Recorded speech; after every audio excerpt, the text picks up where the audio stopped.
Good morning. This is Alex Marienthal with the Gallatin National Forest Avalanche Center with a weekly avalanche conditions update for the mountains near Cooke City on Friday, December 11th, 2020. This update is in conjunction with our weekly avalanche outreach and education program in Cooke City, which has been going on for the last 4 years and mainly supported by Montana State Parks, the Upper Yellowstone Snowmobile Club, in partnership with the Friends of the Avalanche Center. And so this week I want to start with looking at our Cooke City regional conditions page, which you can find at mtavalanche.com. And looking under the forecast tab here, we have a conditions page for each of our advisory areas, including one for the Centennial Range down near West Yellowstone, where we don't do a forecast for. But these are good trip planning tools if you're heading to any area in particular. And you can find the current weather and previous 3 days of snow and wind up at the very top of the page.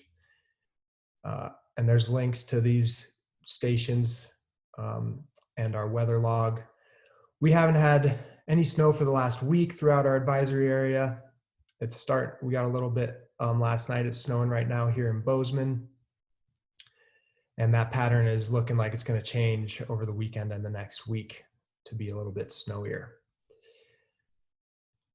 So going down the regional page, we can see recent avalanche danger. We're going to start issuing daily dangers this weekend, and you'll start to be able to see what the danger trend has been. And then recent avalanche activity is listed. When Ian and I were down in Cooke City last week, we saw a few recent small natural wind slabs. And we haven't had any reports of any other activity since then without any recent significant snowfall.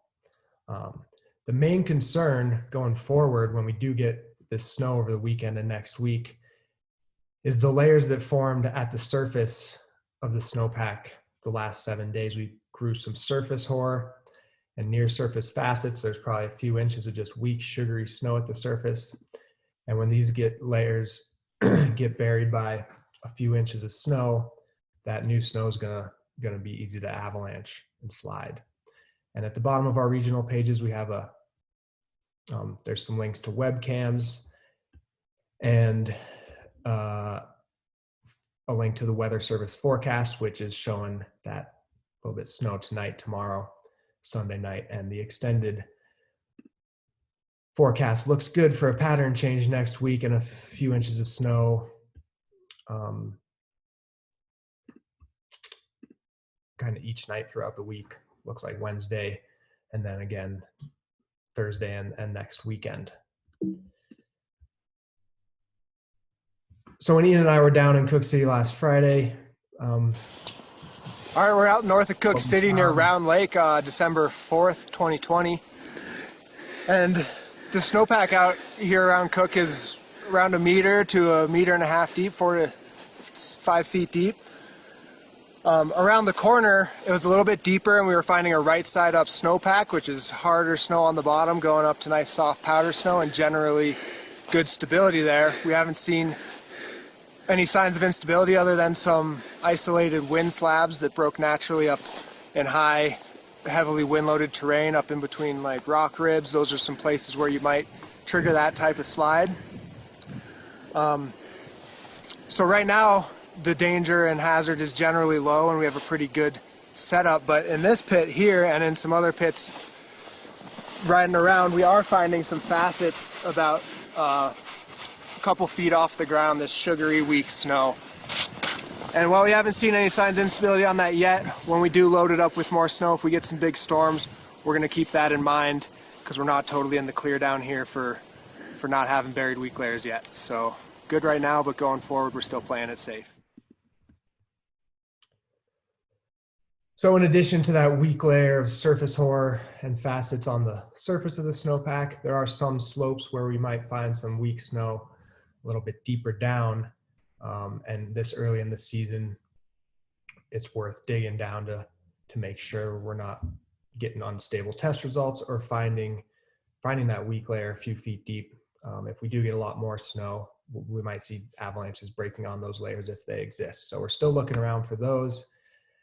To recap the current conditions, during that last 7 days without snow, we formed that weak layer of snow on the surface.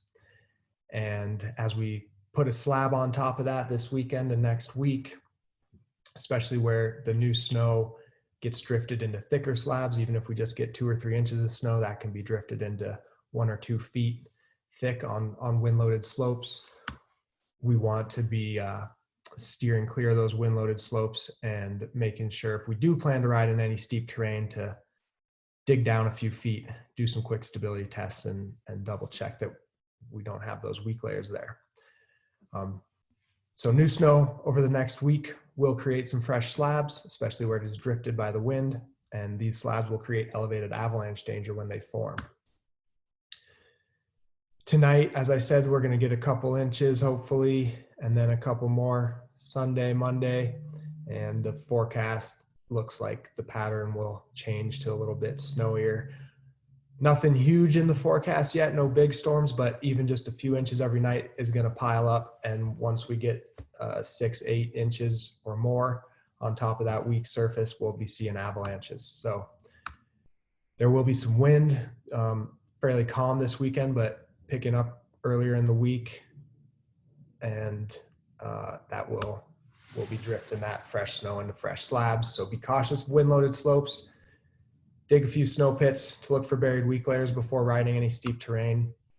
And if we do get a lot of snow and wind, just avoid steep terrain for a few days until we can be certain that things have restabilized. So if we have a foot or 2 of snow on the ground by the end of next week, it might be time to be just playing in the low angle slopes. And we'll keep you updated. We're going to start doing daily forecasts at mtavalanche.com starting tomorrow morning. And while you're out there, make sure if you are in avalanche terrain to only expose 1 person at a time, and that everyone in your group carries a transceiver, shovel, and probe and knows how to use it. If you're in Cooke City this weekend or any weekend this season, every Saturday, we will have an instructor at the Round Lake Warming Hut. Look for this sign up there.